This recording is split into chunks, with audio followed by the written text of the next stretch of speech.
Welcome, welcome, welcome, welcome everybody to another exciting episode of Wine Down with Kev. We always like to start with gratitude. So right away, thank you for tuning in today. Whether you're watching us live on Facebook, Instagram, or YouTube, thank you. You are appreciated. Special thanks to all of you that have already clicked the subscribe and notification button. Thank you. Thanks to you, we're able to bring this content to you. And I can't go any further without thanking our sponsor, B-File Systems, for making it all possible. Now, today, we are bringing you a very, very special episode of Wine Down with Kev. We are talking about the conversation that's in everybody's head.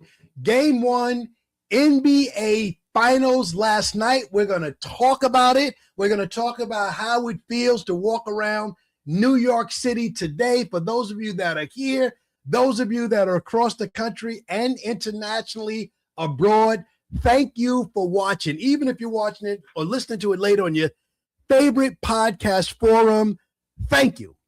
All of that being said, we are in studio today. We have brought back the #1 Knicks hater, my son. Y'all heard him last week. Y'all heard him. Y'all saw what he did. He took some clips from the podcast. He compared my game to Sandy Lau from Along Came Polly, and y'all saw it out. My son, who I love, took an attempt on my social media life by telling you about my game, but I got a bullet for him later today.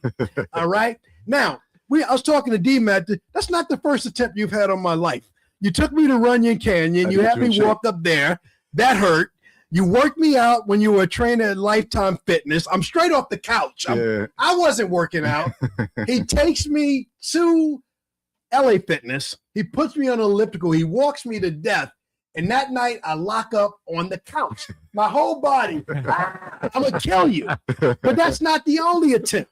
I talked to D-Matt this morning. He reminded Runyon Canyon, California. He had me walk the whole thing. I'm built for comfort. I'm built for comfort. But anyway, I deal with my family issues. We're also joined by a near and dear family friend, one of the most competitive people when it comes to the game and sport of basketball that I know. He's a wonderful friend. He's a great father, a great dad. We're filming this 2 weeks before Father's Day. So please join me. Kev, why don't you give a proper introduction to our guest, John Edmeade, today? Then we're going to get into the Knicks. We're going to get into everything. I'm excited, man. I've wanted this guy in the pod for the last 2-3 months, reached out to him. John Edmeade is a St. John the Baptist alumni like myself, class of 1989. 88. He played with one of the top all-time leading scorers, Andre Samuels. So when I went to St. John the Baptist, I said, John, I got to break his record. So that was the first thing I did. But more importantly, when I moved to New York, and I told you I had to find a community of guys that took the game very seriously. I was very lucky to find Jerry Powell, John Edmeade, Andre Edwards, Gary Williams, Mike James. So John was one of the guys that if I'm 15, you're probably 28, 29. You're probably in your late 20s. Yes. Yeah. And so you and Jerry were just playing CBA, ABA basketball. Yes. You guys were playing semi-pro ball. And when I say you guys trained, you guys were the closest things to my community in Chicago when I moved. You guys trained hard. You guys had the yellow heavy ball. You guys had the weighted jump rope. You guys had strength shoes. And when I say these guys met at Wine Dance Youth Center on a Saturday morning, or West Babylon Rec, or Amityville, or Copeg Rec, I was lucky to be in the back seat with these guys. They were competitive. They cursed each other out. They beat each other up, but it was always love. And John was the epitome of playing hard. John played, he was Mr. 94 feet. Guys hated bringing the ball up on John, so I loved how his defense created his offense. John had a post game as a lefty guard. And so I was telling the Gary Paytons and the Andre Millers and the Chauncey Billups, it was great to watch a guy that could navigate, get paint touches. And John cared about winning. Winning. So it was a pleasure to meet a young John. But then as I'm coming up, high school, college, John had a family. And he's having kids. So it was weird for me to see him go from crazy pickup John to stroller seat John, right? And I would tell people yo, he got game, but now John's don't tell people that I got kids now, Span. And then one day his kids become who they are. It's been full circle for me because I knew John before kids. Then I knew young dad John, and his dad played. So I would watch his dad. We're going to talk about we're going to talk about your dad. Let's use one more time up there. Go ahead. John is my Jake Shuttlesworth. Okay. So before LeVar Ball, but before any of the dads who put kids through it, John's the only dad in Long Island history to produce 3 Division I sons, all under 6 feet. Right. Yeah. John's still the tallest out of all of his boys, but he produced 3 Division I sons: Aaron Edmeade, Wagner University, North Carolina A&T, Malik Edmeade, beast, nice and mean. D Rose hops. Malik Edmeade, Albany and Bryant, Merrimack. Went to Albany, back to Merrimack, and the baby. The baby's been our favorite player. The baby since killer. He was in the Pampers. Baby killer. Been my favorite player. My mom used to babysit Preston, so John could play pickup. And my mom always says Preston's my favorite player. So we've known Preston since Pampers, and just each one of his kids have a part of him. I can see John in their game, but just for the first Jake Shuttlesworth, man. So I'm excited to have John on the pod with us. Thank you, John. Thank you for being here. Thank you for having me. Now, man, I want to start. We're going to release this probably Father's Day. I want to talk about your dad first before we get to your kids. Okay. Funniest story I have about your dad. I'm at Deer Park High School. It's my first time seeing Aaron play, and Aaron has a really good game. Right. And afterwards, I approach your dad. I'm like, your grandson's pretty good. And your dad said, can't touch me. So in the spirit of Father's Day, tell me how your dad raised you to love this game. Well, when my dad was in high school, he was a track and field guy. Okay. So he actually got cut from his high school basketball team. So when my dad used to talk about players that he thought were great, and in my mind, these guys were like NBA players, but they wasn't NBA players. they just made the team. You know what I mean? That's a hit. But somebody who never made the team, I'm connected to your dad better now. Yes. So these legendary names in my mind are guys who are just on the team with the uniform. So when I made the team when I was young, that I felt like that made me feel like I was larger than life just being on the team. So, that was the goal. Yeah. So my dad started liking basketball, as he got older, playing in the park and all of that. Yeah. Well, where before St. John's, where'd you grow up at? Did you always grow up in Deer Park? No, I grew up in Holbrook. In Holbrook, okay. Yeah. So you grew up deep out east. Yeah. Okay.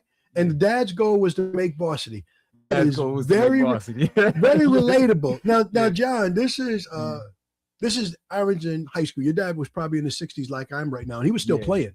Yeah, my father was still playing up until maybe about 2 years ago. At what age? Give me an age. So my father is 70. So in the 70s. Okay. Yeah. He's still playing. He would be mad. So I would walk in the gym and it'll be a 5-on-5 with like 22-year-olds, and John's dad be in a whole sweatsuit. Like, mother fathers won't pick me up. And I'm like, Mr. Roddy, we can't have you out here. We can't get an ambulance here. Just find me in the corner. I'm open. I'm still a shooter. Yeah. That's what my last conversation with him a couple of years ago. Still playing, Mr. Dappy? Yeah, but they won't pass me the ball. I said, they don't know you can shoot like that. So I'm I pass the ball. Okay. Now, Dad, before you go, John has a nephew, Kyle. I remember Kyle. I grew up with his nephew. Kyle was a 6'6", 6'7". Kyle was one of the first big guards. Connecticut. And during our time, they tried to make him like a big man or a power forward, but he could shoot that thing. So a lot of me and his nephew's training sessions, John would always be there making sure like everybody's game was tight. And then my other cousin's Kyle LeBoy. Kyle LeBoy. Yeah, that's your cousin. Out of Southampton. Yeah. So, us training, your dad would always be around, kind of give his 2 cents. Yeah. Oh, that guy, he can't guard me. He ain't nothing. But just a big basketball family. Yeah. I love it. Yeah. I love it. So you have a dad like I was, Kev, that didn't play, and the goal was to get to varsity. You get to varsity, you play. Talk a little bit about your playing before we get into the game. We got a dope setup with Bernardino today. He's actually going to be having footage running behind us before we get to last night's game. But talk about your love of the game from playing and then continue to play. St. John the Baptist, what happens after that?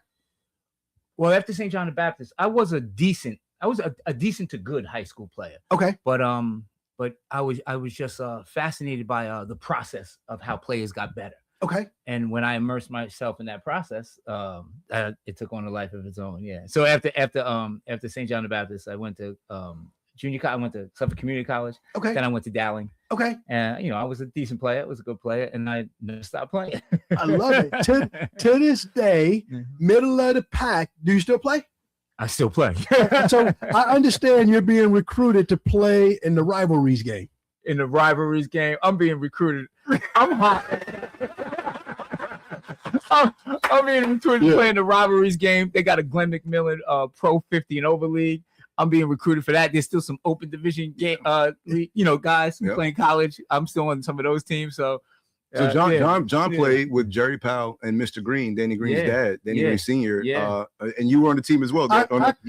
So I stopped because they gave me too much playing time. So we played together twice. Yeah. I remember. So me and Danny Jr. would come to the game sometimes to watch John play. That'd be the funniest thing. Because like I know what you're good for. Danny knows his dad's gonna play, but John and Jerry were like the funniest people to play because they're gonna figure it out. Yeah. They're gonna navigate it. But what's interesting is we have rivalries never die. Ran by really good friend of mine, Bryant Mookie Lassiter. Yeah, Bayshore legend, Hall of Famer, great player himself. Yeah. NYT Hall of Famer, 2,000 point scorer in college. So I love what O'Brien's doing in the community. And so he didn't let me play for years because you had to play for your school. So St. John the Baptist is a private school, maybe 10 miles away from all the major cities. He wouldn't let me play for WineDownWithKev because my parents are from WineDownWithKev. Right. We dominate. He wouldn't let me play with North Babylon. I'm from North Babylon, but with Raheem, we would dominate. Right. He weighs some 35 years old. With North Babylon, I did for a year, but I didn't graduate there. Yeah. So now at 35, I'm living in LA, and Mookie's like, "Hey, I'm putting the St. John the Baptist team with you and Prentice if you finally want to play." And I'm like, "But just because you did that, I'm gonna get in shape just for you." And I'm on like some Denzel Equalizer. I'm in the gym. I'm working at the Laker facility. I got to get back in shape, and we won it. We won back-to-back years. And then I had spine surgery. And then Prentice, my backup point guard, my point guard, I'm the 2 when Prentice plays. Prentice had spine surgery. So now we're like old with and I'm like, we need some young juice. So we got some young guys, but we need a vet. So I called John. I'm like, John, you're starting. And John goes, what do you mean? I'm going, and I want to play Deer Park first round. Do you want to kick your boys' butts first game? John goes, I need a little time spent. I don't think I want to. And I've never seen John like not confident. So it's weird for me. So I'm like, what's going on here? This is this is Jake Shuttlesworth. So we're still, you know, in the process of making sure he likes our lineups, our matchups, but I got him some size. I got him some putting NIL on the table. Is there any offer for John? If John gives me a couple utility bills, I can figure out. You got a $1,200 allocation to pay some household bills and free some money up. Yo, can I bring it back? Can I bring it back Please. to Kev? Kev went to St. John the Baptist. Okay. He played Division I at St. Peter's. It was a big thing for guys like me and Jerry. Me and Jerry kind of cut from the same cloth. Yeah. But we played Division II basketball. Yes. So when Division I basketball was like the end all be all for us when we were coming up. So for Kev to go D1 at a St. John the Baptist was huge. They made me. They forced me. Yeah. And to make it full circle, once I graduated D1, he had Aaron. Aaron was coming up. Yeah. So Aaron's probably 12, 13. And John is hard on him. I'm talking about like perfection. If Aaron hit the rim, it wouldn't count. You know, it wouldn't count. So John would do this drill. You wanted 3 swishes in a row. 5 spots. Middies and threes. Aaron's like 13, 14. I'm working at LA Fitness. And I'm like, you know, trying to get a towel, help this kid wipe his tears. And John's like, snap the follow through. You got a knuckleball. And so I would be like, I got to save this kid, right? So I was very protective of Aaron. And I tell him, like, yo, Aaron's a good player at Deer Park. And so I want to kind of transition to prep school for his kids. Wow. John had to make a big sacrifice because as his firstborn was coming up, basketball changed geographically. Yes. New York became bad. Aaron grew up with Devontae Green, a lot of those players. So the dads at this time have to make a decision on reclassing. Yes. On prepping. Yes. And you made the sacrifice. You let Aaron play with his uncle Marcus out in Arizona. You remember that? For AAU. AAU. So he sent his son away for a summer. Imagine sending your kid away for the summer the year before their senior year. And I think that made the biggest difference in his game because his confidence was different. Aaron came back that senior year. The jumper was there. He could run a team. Left hand, right hand finish. Yeah. And then the coming up next was Malik. Malik, I kind of never worried about because he was so athletic and he had Aaron to kind of go with. And so competitive. Yep. And so when COVID hits, John starts a business called Driveway Wars. Yes. Let's talk about it. They shut down the parks. They shut down the gyms. Yes. No one could get run. NBA players couldn't find a gym to get shots up. Right. And so me living in LA, you know, I'm working with Danny, doing stuff up there with the kids. We're watching John's content 3,000 miles away, and it was rocking. John is like, these are the rules. This is what's going on. Checking by 4. And I'm like, Danny, you got to watch his Driveway Wars. And this, like, Preston's in 7th, 8th grade now. Preston might even be younger. Yeah. 8th grade playing, but Preston, Preston was a baby. So I'm watching, you know, Aaron got a year left with Femi and Terry Harris. Malik is going into D1 and Aaron is like, and Preston is probably 8th grade going into playing varsity. And so we spent time with them and John ran it the right way. It was competitive. There's no space in Driveway Wars. If you get to the side of the driveway, you're going to twist an ankle. It's not to this side, you're going to run into a bush. The rim is crooked and these boys know how to make every shot. So when we get there, it was the most competitive run I've ever seen, but I knew that each brother passed down information to the next brother, And so you're not beating the Ed Meeks 2 days in a row. What was the driver? Where did Driveway War, where did the idea come from? And then who said, we're not just playing for family fun. Let's invite the neighborhood and let's get the cameras on so we can see it. Okay, so the name Driveway Wars was years earlier.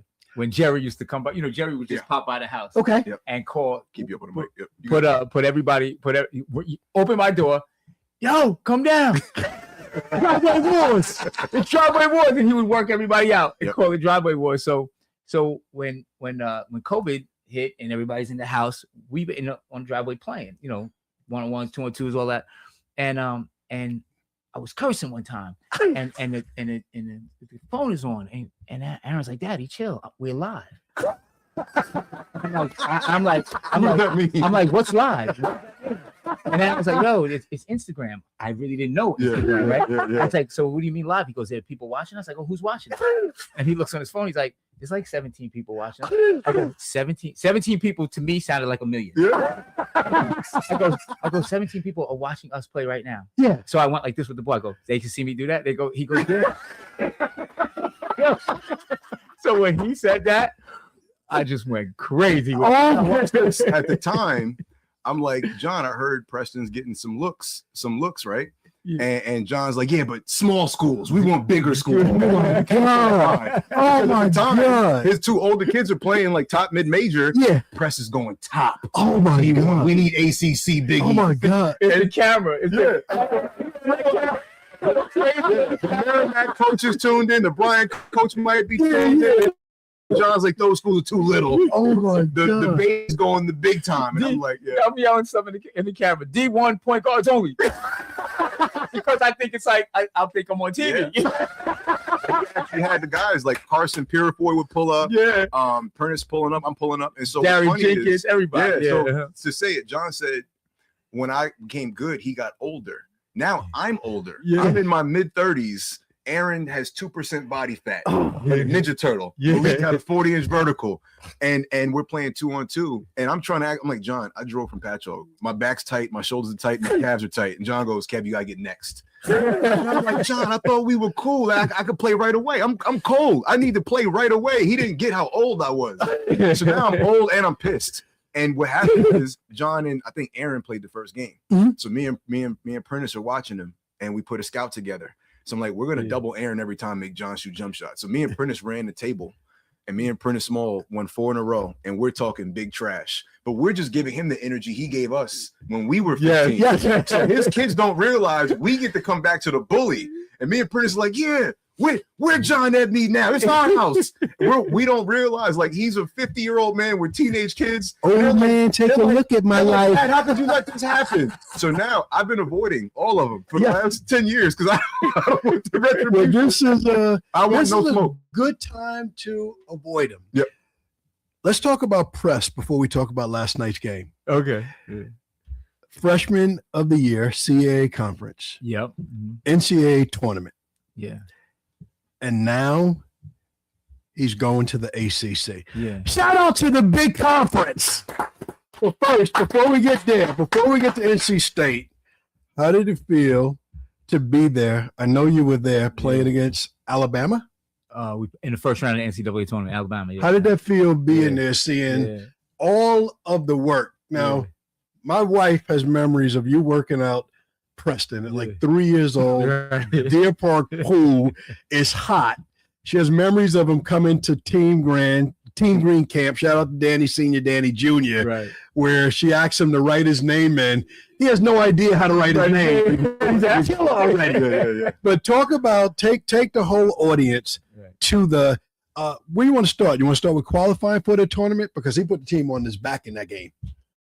Right. Well, it surprised everybody, all our family, because going to Hofstra, we went to Hofstra because it was a speedy program, and we didn't think he would come out like that. Yeah. And he did Preston preparation. Preparation is everything. He gets immersed in the process. And we did some things different with Preston than we did with Aaron and Malik. We and that sending the prep school in that year made a difference. Number one, it gave him choices. Okay. That, Aaron and Malik, they had offers. They had 1, 2 offers. That's what we're choosing from. We're choosing from those schools. Right. He didn't know how to hide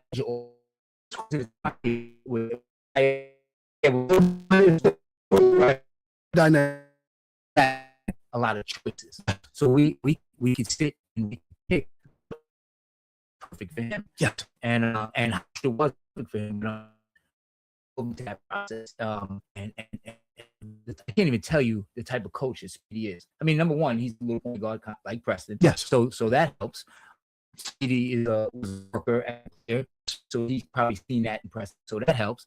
And he just got a great feel for the. He's a big. 7 years. Yes. And first game of the season they lost. It was Central Florida's in the big. Yes.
the guy on that team was the league MVP was Cruz Davis. He was that, and that was phenomenal. Shout out to Cruz. Yeah. Shout out to Cruz. And he's still going against a young Cayenne Anthony, Carmelo Anthony's son. Yeah. They had war. Shout out to Bolden Matt. I saw that on camera. Yeah. Preston and Cayenne going at each other in Bolden Matt.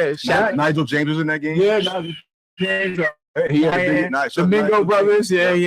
Nigel James at Marquette, Long Island. Lehigh guy gave us 28 and 10 at Chaminade. Yeah. But I called John after that game, and what I saw, what Preston did to all those guards before he went back to prep.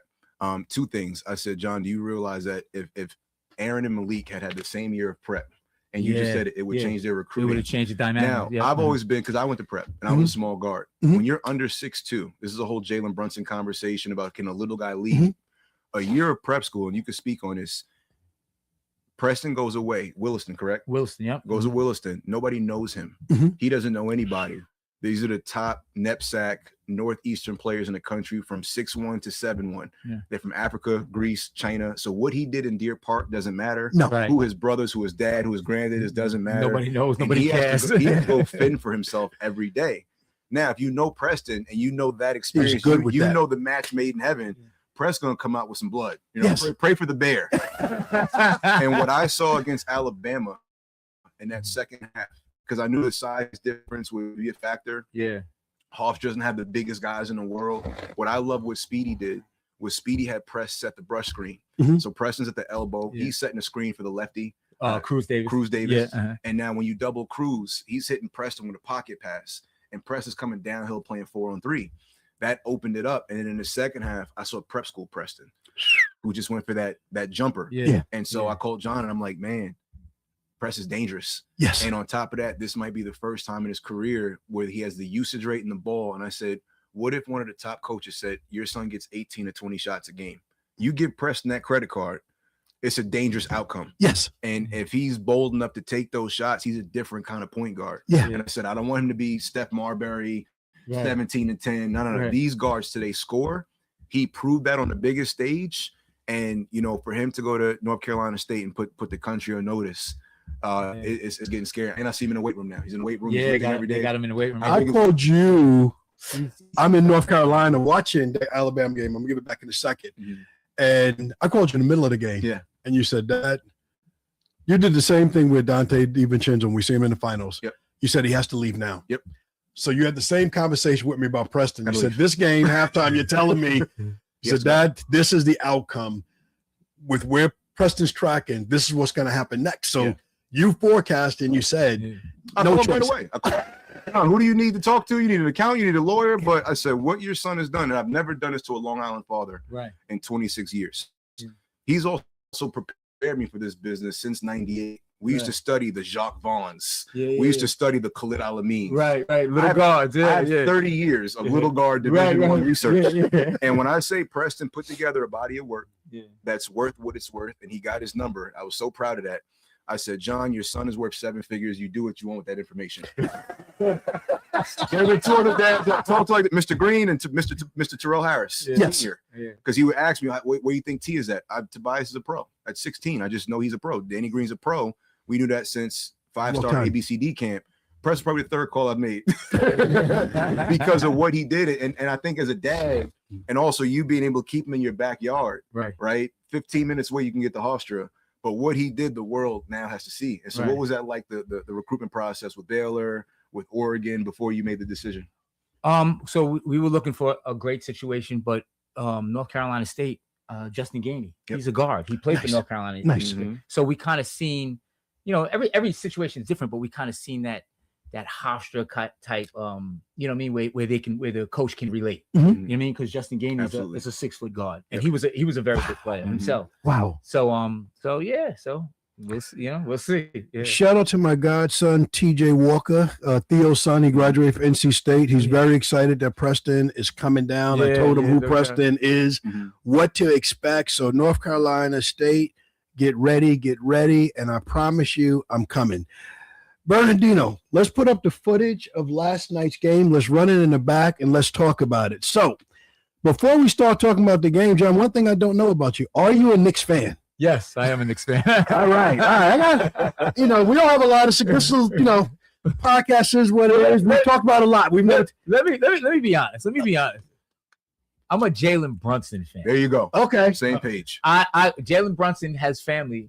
His mom is from Long Island. Yes. I went to I was in the Palestria in 1992 when Temple played, I believe, St. Joe's. Okay. That was a big rivalry back yes, yeah, big five. And on that Temple team was 3 future pros. It was Eddie Jones, Aaron McKee, and Rick Brunson. Straight killers. Right. So I've been following before Jalen. That was 92. Jalen Brunson wasn't even a thought. Right. So I've been following Rick Brunson and his career because just him making the NBA. Yeah. I was like, yo, Rick Brunson made the league. Yeah. So I've been following. So I'm a Jalen Brunson fan. Okay. So I got it. Yeah. Everybody loves Jalen. So you weren't with the Knicks before this? I was a kind of a front runner. If the Knicks were with him, I appreciate the honesty. I gotta be honest with the audience. I gotta be honest because the year you haven't seen the Knicks win in your lifetime. So you're more of a basketball fan than a team fan. I'm a basketball fan. You're a basketball fan. I'm not any specific team. John's a purist. Yes, you're a purist. Absolutely. Love the game. Absolutely. Like your brother Kevin. But I love it. I love it when New York teams do well. I love it. How does it feel right now in New York? And let's just talk about the game last night. Game 1.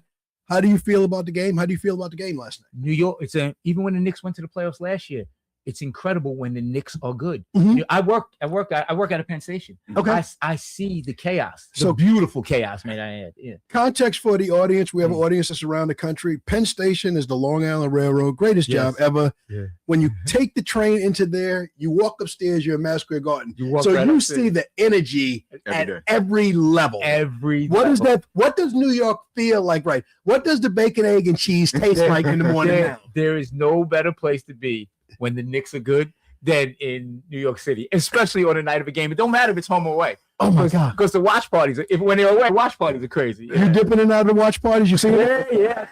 I've been all over the local places over there in the watch parties. Yeah, absolutely. Oh my God! Now being a Rick Brunson fan, and I'm with you with that because Rick played hard. He played for Chamber. Yeah. Tough dude. Tough. Another dude. Small guard. Yeah, small, but. And he actually played against Tibbs in high school. He's a Boston guy. Yeah. Wow. You know that. So they knew Tibbs before he coached Jalen. Wow. Yeah. Wow. So watching this journey, surprised me. You raising your 3 sons, you raising 3 Division I boys. Right. What does it mean for you to watch the game with your sons while Rick is coaching Jalen? How special does that feel? And then your sons are now at an age where your message makes sense now. Right. When they're teenagers, dad's always hard on me. Dad's always saying the foul through, pick him up full. Right. Your boys are now, 21 to about 28, give or take? Aaron's 30. Okay, Aaron's 30. Wow. If Aaron's 30, I'm old. Boys are now 20, and you got Blake coming up. I got Blake 13, 14? 12. Is he nice? Yeah. He's decent. He's decent. He got some work to do. So you're like senior. Your oldest is 30, your youngest is 12. Right. 18 years. Right? I got the same 18 years. I'm 40. My youngest brother's 22. And my baby brother, his friends are now getting that NIL money. Right. So Jolly Gaines. Shout out to Jolly Gaines. Shout out to Khalil London. Aaron Talbert. All my players. Dylan Goodman. Yes, all my players. All Team Green players. Dante. So my baby brother, who's 22, probably has half a dozen friends making more money than me. And I treat they call me Unc. I charge them now. Y'all could make it. Y'all make enough to pay me for a workout now. But more importantly, what does it mean now to watch a Knick game and your kids are now ingratiated in it?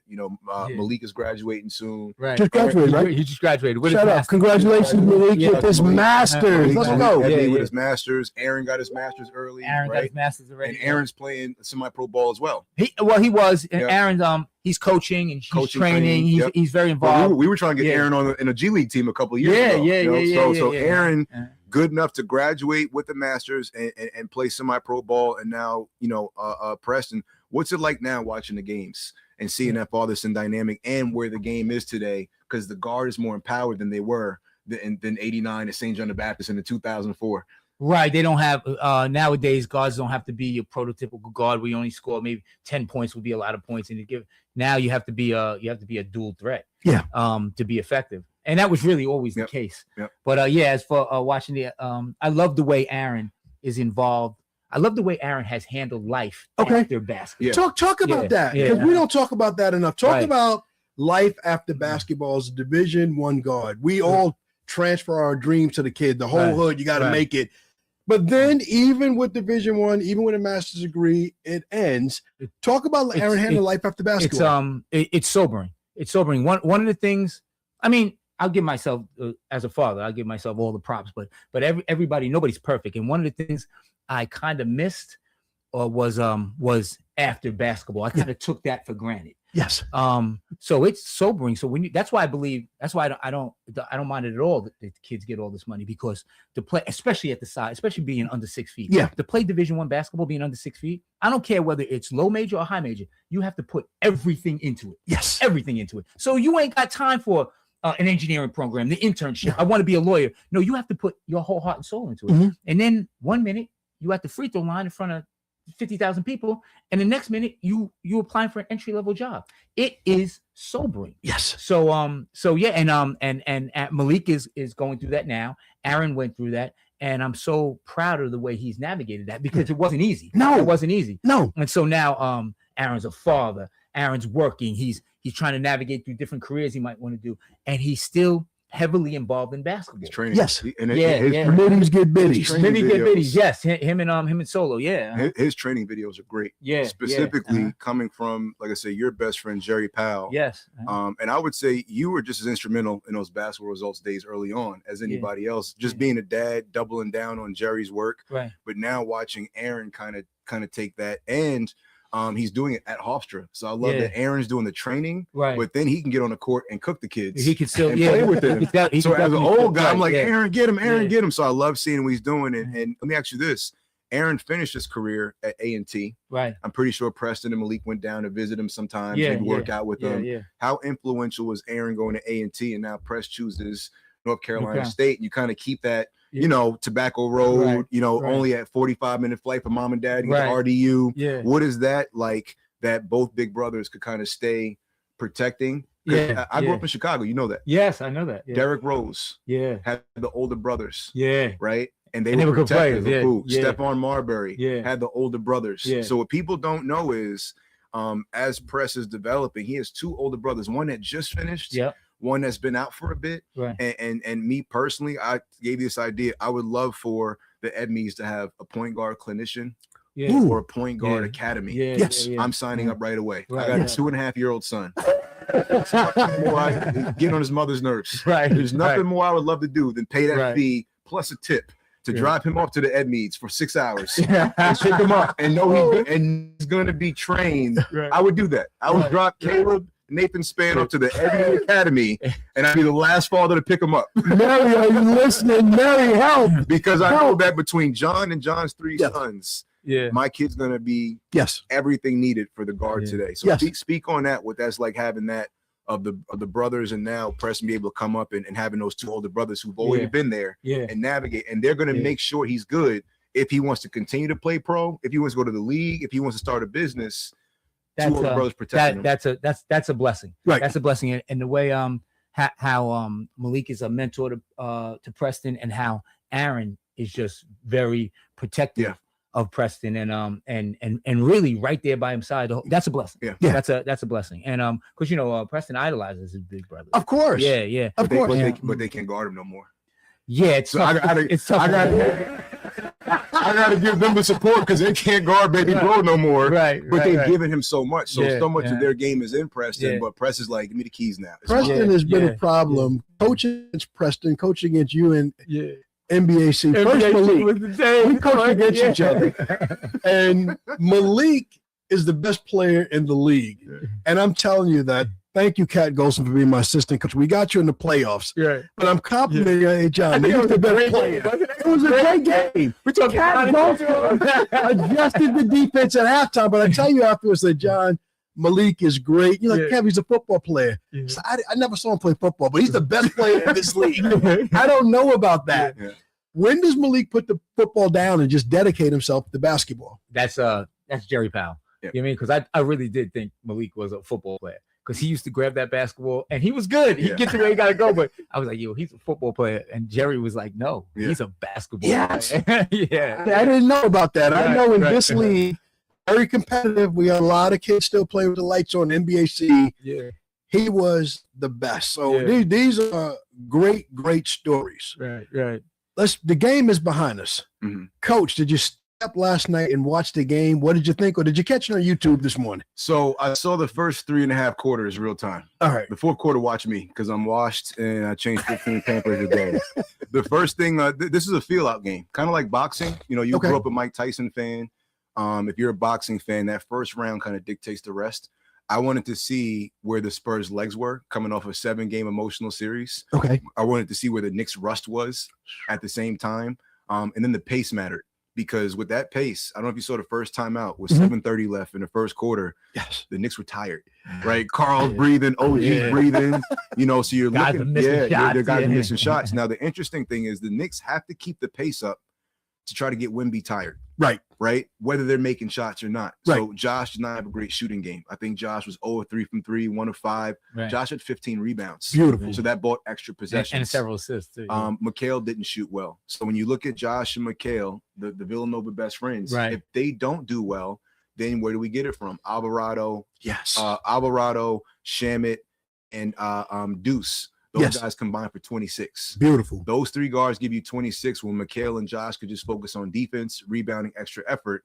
The next thing I saw was Jalen Brunson trying to establish what a superstar does. Oh, he was going to Scott Foster all game. Yes. Right. So that lets me know that Jalen's not worried about Castle, Vassell, Harper. He's okay with all 3 of those 6'6", 6'7" long guards. Right. What Jalen needs is the respect of the whistle to make sure when I get to my spot, you're going to deliver. So he tweaked the ankle. They fell into the knee. But no matter what, when you go 12 of 31, but you're just as confident to close the game. Knicks didn't get a lot of free throws. Spurs shot more free throws, but Jalen was sturdy. He was steady, and he delivered, and they won by 10. Keeping the Spurs under 100 and holding them to 40 points in the second half, that's a testament to Mike Brown. I want to see how Mitch pop up top. I want to see how they counter for game 2. I love it. I love it. John, what was your take? What'd you think? Did you see the game last night? Did you catch YouTube this morning? What'd you think? Yeah. That game was so New York Knicks. Yes. So fun. They displayed, number one, they were great defensively. Even when they were shooting poorly, even when they were playing great offensively, they were great defensively, and they just never folded. And as everything Kevin said was right on point. As far as Jalen Brunson goes, that just shows you what you have to be when you're a small guard. He was relentless. He didn't play great. Right. That wasn't a great Jalen Brunson game, but he was relentless the entire game. Yeah. And he came up big when it mattered the most. Talk about counter moves. Talk about the importance of having some counters.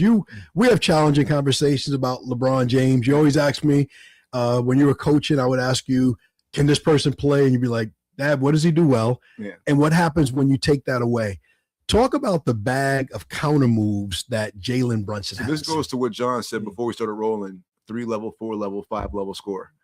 The avid fan only knows 3-level, which is at the basket, a mid-range, and a 3. A purist understands like 5 levels because you have left shoulder, right shoulder, you have fadeaway, you have sidestep, you have elbow, you have pinch post, you can work the baseline.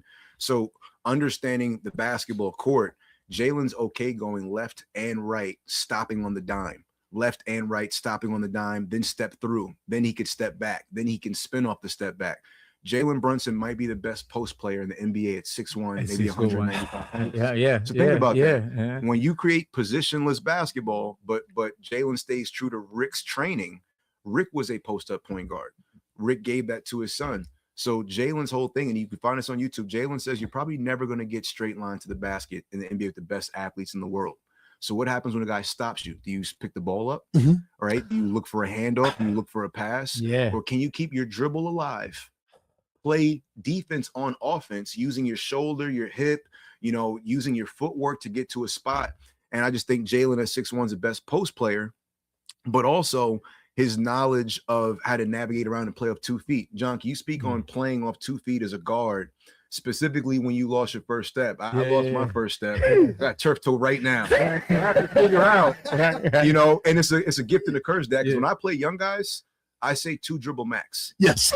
Because I'm not guarding any of his sons 15, 20 dribbles. I got other things to do.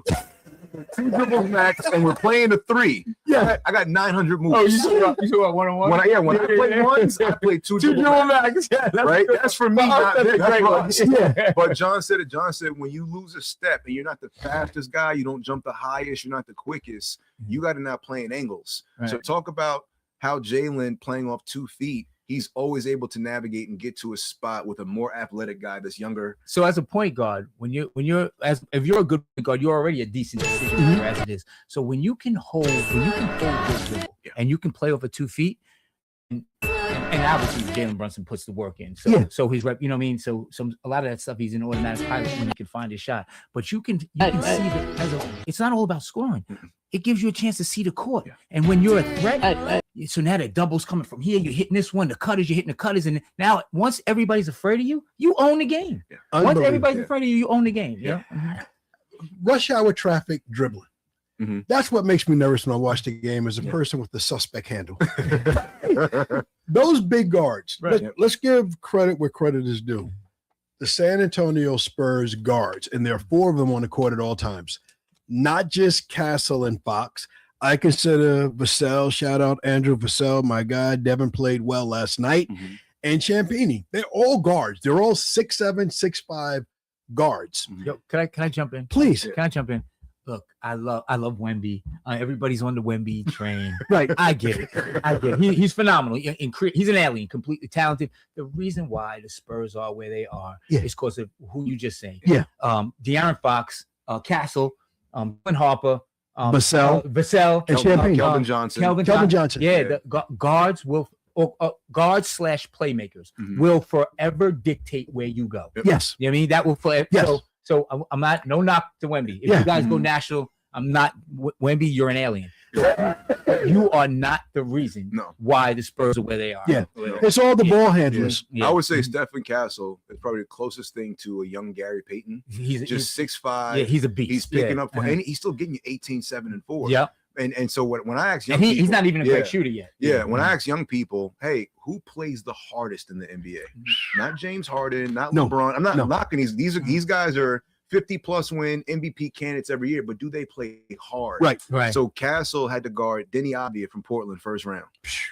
Right. And then the Spurs going to Minnesota. He had to guard Anthony Edwards straight up, no help. Yeah. He then took out the reigning 2-time MVP and SGA probably shot about 30%. He made it tough on so, what they don't get now, and this is where Jalen's interesting. Jalen can play on and off the ball. Yep. I could talk with John about this because John understands my era. I was the era of the end of the back to the basket Mark Jackson point guard. And the beginning of the Steve Francis, Baron Davis, Russell Westbrook, athletic John Wall. Freaks. So at 5'11", 6 feet, I never had to see a Russell Westbrook until I was like 23, 24 years old. What do you do with a machine like that? Right.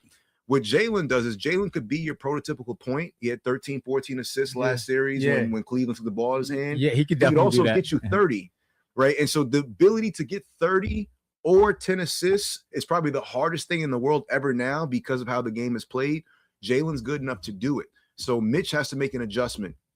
If I guard Jalen straight up, what does pick and roll coverage look like? Because now Jalen's looking for Cornette, Harrison Barnes, whoever's playing a 4-5. I'm going to get that guy to set a screen. Number 2, if you double me at half, I'm hitting Mikal and I'm hitting Josh for that Draymond Green pocket pass. They're playing 4 and 3 without me. Right. When Cat's live and playing great, this is where great game last night. Great game. Monmouth 4 out, 1 in. That's a 2 horns high guard. So me and you at the top. Why'd you call it Monmouth? Because Monmouth ran the 4 out, 1 in when I played. Oh, Monmouth, they were good. That's right. So me and you at the top. I'm sorry. Me and you at the top. We got 2 wings. I hit you, you hit him. That big is setting that screen. So I'm coming up a screen. You're coming up a screen. And now guards getting back screens. Right. So I told Senior, when you allow Cat to be a point guard and Jalen to be a screener, Jalen Brunson now becomes into Steph Curry. That was a major. That was the biggest adjustment. The Knicks were were losing to Atlanta 2 games to 1 before that. When your boys are going D1, I would ask you. I said, John, the 2 things I have to teach your boys is how to play post defense at D1, how to be a great screener. How many screens did Preston run against Alabama? He screened a lot against Alabama. Preston probably had more screens against Alabama in his entire life. Think about that. Preston's 6 feet 6'1" now, $175, $180. Yeah. And his point guard Speedy. He's not $180, he's $170. I'm trying to gas him up. But for Preston to trust Speedy Claxton, who was a great college point guard, great NBA champion point guard, Preston, I'm gonna need you to set some screens on 6'5", 6'6", 6'7" guys all game long. Right. And now that's where the weight room prep comes in. So I'll call Gary Charles. Hope Press has been in the weight room. Because for him to get the ball back with 8 seconds left and a mismatch, he's gonna have to accept, but also give a lot of contact. Right. And so when I say John Stockton and he's the plumber with small shorts, how many screens did John Stockton set for Karl Malone to score 36,000 points? Yes, incredible. He was flight of build, but he was a physical animal. So that's what I tell people. When you're looking at Jalen Brunson, look at him like Steph Curry. He's setting screens. If you stay with Jalen, Josh is getting a layup. Right. Mikhail's getting a layup. Mitch is getting a layup. If you switch it, he's getting the mismatch.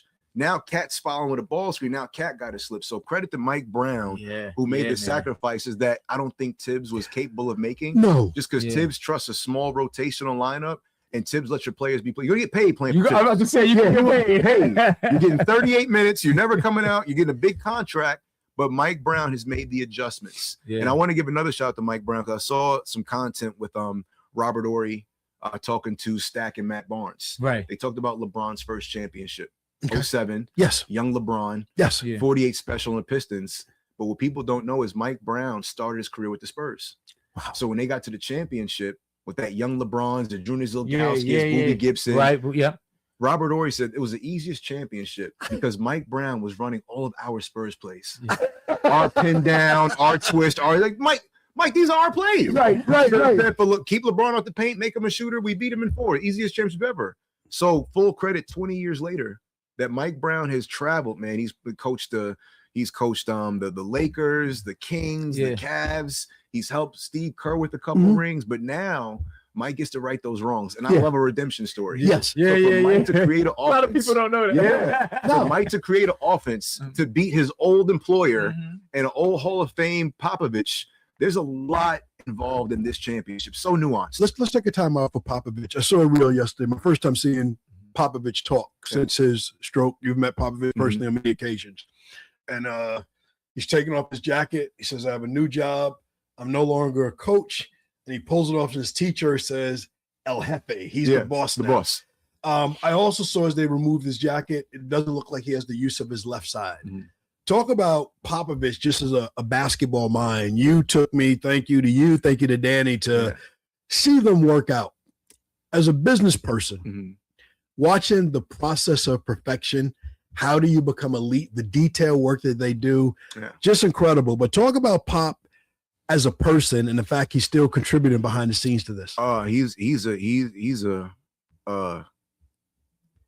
natural treasure. What I mean by that is he's big on humanity, and this is just what Danny shared with me, what I've seen myself.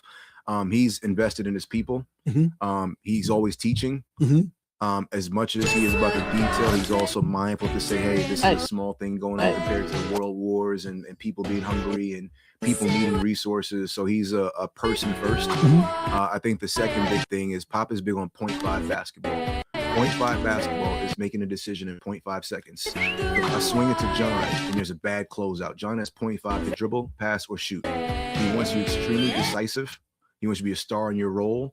And as of late, Danny Green shared that he's really big on Dylan Harper. He was talking to Danny yesterday. He said Dylan Harper is one of his favorite because he's 6'6". He's ambidextrous, big body. Comes from legacy. I tell people how good his dad was before he got to the ball. Ron Harper on the Cavs, high riser, super athlete, but also before he got injured, he was a beast. You know, but Pop, I would say this. I told you this. You found the Knicks at a young age, and your obsession and your passion with the Knicks has inspired me in different ways. What can I love as much as my dad loves the Knicks?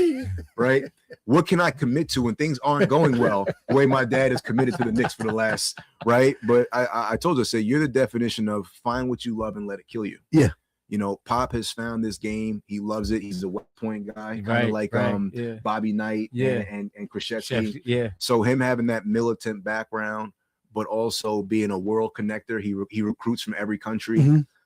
they were the team to figure out how to stop LeBron from winning a couple straight. Right. You know, when you put together Manu Ginobili and Tony and Boris Diaw and Thiago Splitter and Tim Duncan, he was connecting egoless people, good families who put we instead of me. And he's pumped out so many Hall of Famers. So, you know, I think Pop's on the right path. And for him to give this to Mitch but still be involved, I think that's the true testament to who he is. Right? He's still in the roots, but he's allowing the trees to grow. Yeah, I love it. Yeah, All right. yeah. Both of y'all fast guards as players, elite defenders. Let's talk about defensive side of the ball. You're on the Knicks right now. How are you defending these big guards? Castle, Harper, Vassell, Champagny. I mess his name up every time. Let's call the other guys. Yeah, let's call the other. How are you? What do you do as similar size to? I'm gonna throw this to John, because when John would watch his kids, and I've had to call John, right, a few times. The Wagner story. Remember I told you that I visited Wagner, Donald Copeland and Bashir Mason are good friends of mine. And I said, hey, what happened to my young guy Aaron Edney? And they're like, Kev, we loved Aaron. Aaron reminded us of us, but his crazy dad was in the crowd yelling at us every game, telling Aaron to shoot it. But John was good for it games. John does not allow his kids not to pick up and not to be physical. So the phrase "touch him up," touch him up just means when I get to John, he gets the ball from the inbounds. I'm right here right away. Right. I feel his ribs. I feel his hip. I'm jabbing at the balls. He's dribbling. If he spins, he feels body. And so John, being a dad that, like, if he saw his kids not be physical, he's going to talk to them, whether they like it or not. At halftime, it'll be behind the bench. So I would say guarding those Spurs guards, you got to touch them up right away. They're big and they're long. They cover space well and they can jump. So I got to keep Castle away from that under the free throw line area, that 3-second area, because Castle can elevate, hit the step back. Vassell could elevate the step back. De'Aaron Fox did a great job throwing lasers. These are cross-court one-hand passes from the wing to the opposite corner every time Shamet cheated on the back line. Right? So when you don't touch him, you can't touch Foxy up because Fox is too fast. A lefty, you touch Fox, he's gone. You blink, he's gone. So being physical while also giving space and also playing at angles, that matters. If the Spurs are going to win this series, they have to make contested shots. And the Knicks do a good job of not giving you uncontested shots. This is the perfect this is why the Knicks may win this championship. I don't want to jump the gun there, because the Knicks are the perfect team to guard those Spurs. Those Spurs guards are phenomenal. From Castle, everybody we just named, they're phenomenal. But the Knicks have Josh Hart is a dog. He's a physical dog, and that's why they got Anunoby. Anunoby in his offense, that's a cherry on top. That's a plus. Yeah, that's a plus. They got him for his defense. Mikal Bridges and his length. And Jalen Brunson's not the greatest defender in the world, but if you want to get physical in the paint, he's very strong. Very strong. Alvarado comes in again. Alvarado's a dog. Huge minutes to bridge the injury last night. Huge minutes. He held serve. He took a couple of points off in the first quarter. Huge minutes. So the key to the big guys, little touch. Let them know you're here. Introduce yourself. Physicality. And the good thing about the Knicks, our Knicks guards aren't high usage rate ball handlers. When you think James Harden, you think SGA, that's predictable. That's what Kobe Bryant was talking about. God rest his soul. Kobe Bryant said, when you're always in front of the defense, it's easy for help to suck in a little bit. He said James Harden will never win. It's Luka Doncic. It's heliocentric basketball. I called it with Luka. I said heliocentric. Heliocentric basketball means one guy make Joker. Now Joker is just good enough to still win and everything, but he's 7 feet tall. With the Knicks, those guys are 1-2, give it up, 1-2, give it up, 1-2, give it up. Iman Shumpert kind of broke it down with Danny, saying having Cat be a ball handler and a playmaker, Wemby has to step out now, because Cat's the best big shooting guard in the league, NBA history. He shoots 41. You said shooting guard. Wow. Cat is a shooting guard. He's not a big. So now Wemby's Cat's a bad boy. He's a bad boy. So now when Wemby has to step out 28 feet and Cat gets a straight line drive, doesn't have the best handle, and Cat is high on his drive, we're still going to stay low. He's high on the drive, so Wemby could get some leverage. But if he beats Wemby, it's a straight line because everybody has to guard. Now, if you suck in on Cat's drive, we got spray outs. And the Knicks are at their best when they're attacking a bad closeout. I always tell young men, it's great that you got a bag, you got a handle, you got 45 moves. I'd rather you be better off the catch. Because if I got a guy that could get a paint touch and kick it to you, and you could read a bag, I got to catch and shoot. I got to catch shot fake, 1 dribble pull up, catch shot fake, 2 dribble other side of the rim. Our Knicks guards are best at attacking closeouts, which negates the Spurs' length and ability to rip us You because see we the don't over Spurs dribble. running around last, even when the Knicks were Yeah. missing shots. Did you see they were running around Yeah. everywhere, Trying to figure and they out. had Wemby. Wemby didn't dominate that defensively like he usually does. They had because of Cat. Yeah. Cat had Wemby all the way out here. You know what I mean? Yeah. Yep. All right. Pick Knicks in 4. a, pick a team. All right. So, John, you just did it. I was going to give you a choice. Yeah. You're coaching the Knicks. Uh-huh. What are your second half adjustments? You go first. Coach, you're coaching the Spurs. What are your game 2 adjustments? What game 2 adjustments are you? We're happy with the win. Right. But we don't. What are your game 2 adjustments? And then you follow with the Spurs. You first, John. Is this an adjustment? My game plan, if I'm the Knicks, is keep Cat is key. Having Cat at the point up there is key. Keep Wemby out the paint as much as possible. Be physical with their guards and keep that ball movement keep that ball movement going, because when the Spurs are running around all over the place, if the Knicks didn't even shoot great last night, so if they have a good shooting game, this could be a blowout. I think the Knicks are going to win the series 4-1, 4-2, 4-1. I'm with that. I'm gonna do a combination of 2 things if I'm the Spurs. Yes. I'm going to attack Jalen, try to give him some foul trouble, and really make it tough for him. And then number 2, I might throw a little zone out there with big size. So if you have like Wemby and Cornette, I got 3 big guards. I'm going to put those guys like a 1-2-2 situation, and I'm going to force the others to beat me. So if I could attack Jalen when he's on defense, and then I could make Mikal and Josh make a lot of decisions from the mid, but I have all that size. Mikal and Josh have to make 15 to 20 mid-range jumpers. And that actually keeps Wemby in the paint. That keeps Wemby in the paint. Yeah. Now, the onus is on the 3 long guards to cover all that space. Yeah. But if we could double Jalen Brunson, and now Mikal, Josh, Shamit, all those guys got to beat me. I like to lose different ways. So I'm going to hold Jalen Brunson to under 20 points a game. I'm going to keep him off the free throw line. Because of that, that's going to force Cat to make shots.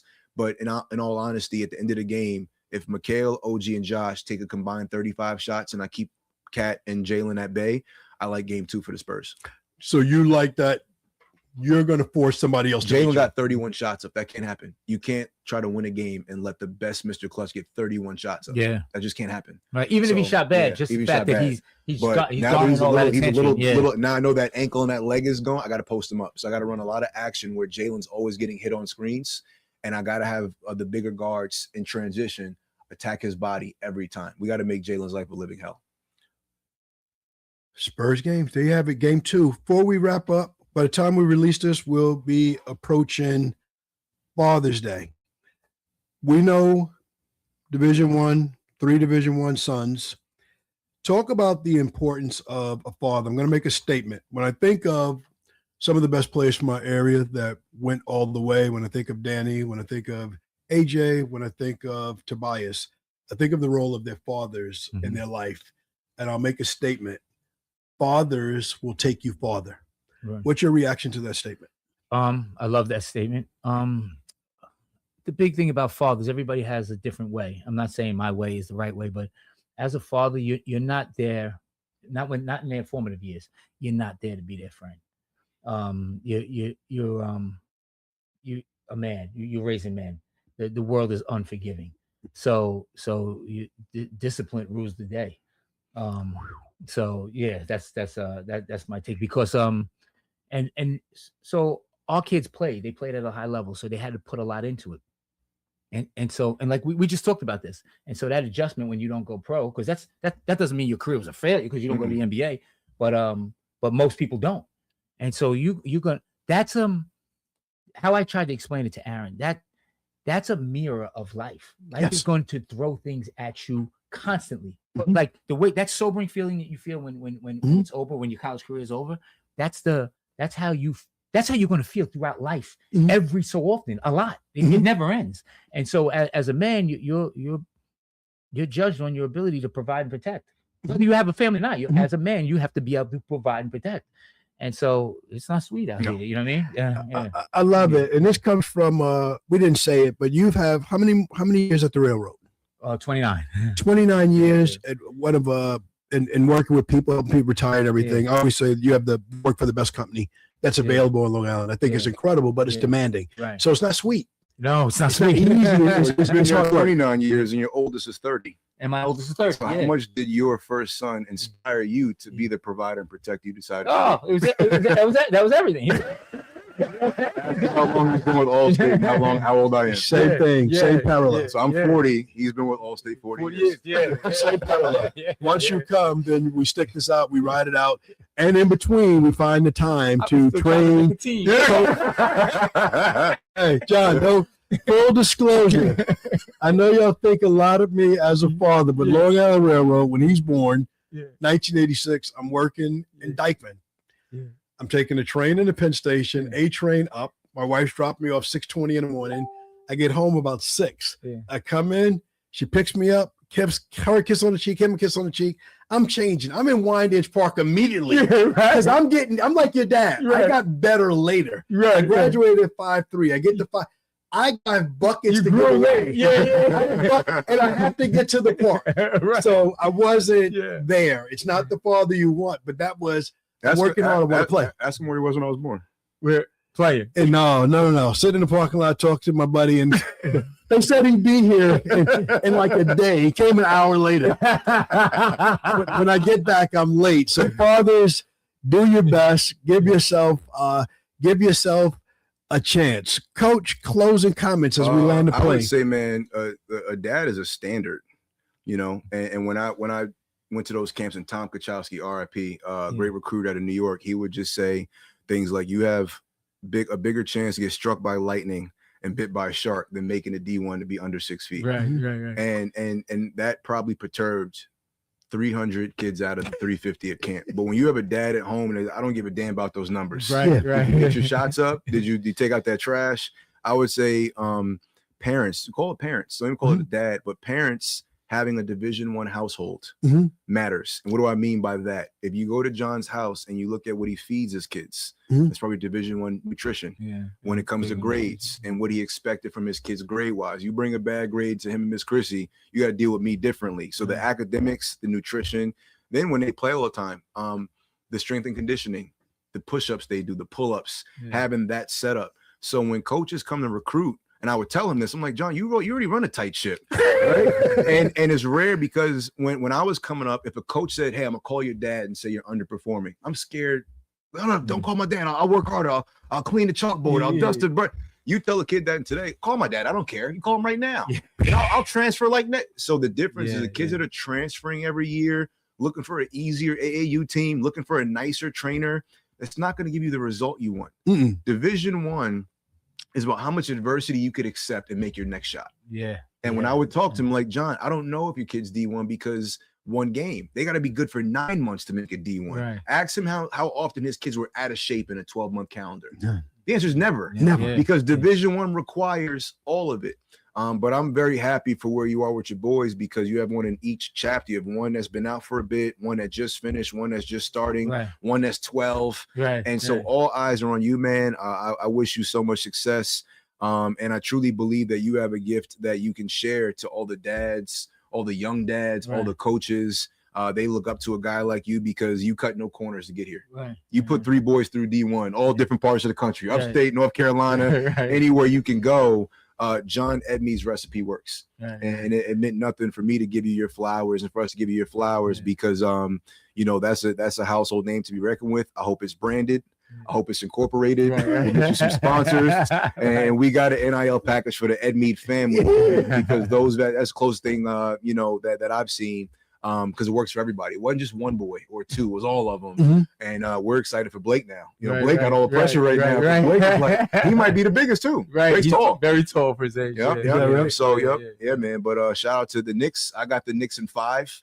I feel strong about that prediction. And it's because of what they've shown, not only this year, but last year, but also I think that Jalen Brunson leaving $113 million on the table. He's lost Dante DiVincenzo. He's lost Tibbs. You know, and his dad's coaching. I don't think there's anything on earth that could stop that man from finishing a mission. And like John said, I'm a Jalen Brunson, Rick Brunson family fan. And I'm a Villanova fan. People don't know this. My father sent me to Villanova basketball camp with Steve Lapis in 1995. Shout out to my cousin, Jermaine Matthews, Jay Matthews. I went to this camp. I was the worst kid there.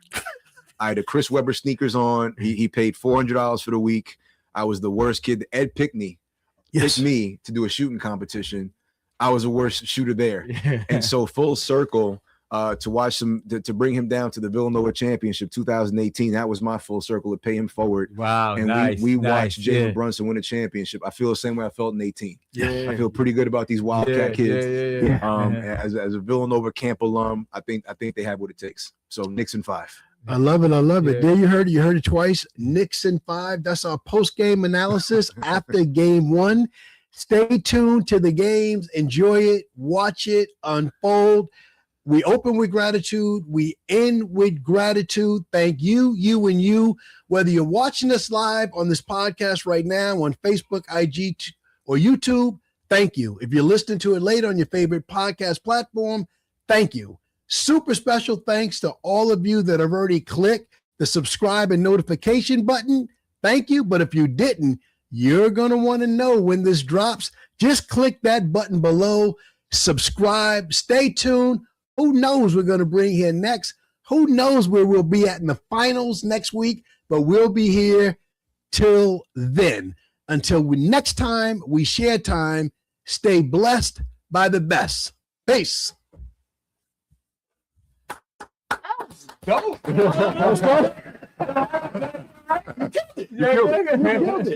killed it. You're true. Where do I go? Where do I go? Subscribe. What do I? Yeah. You'll see it. You'll see everything, man. This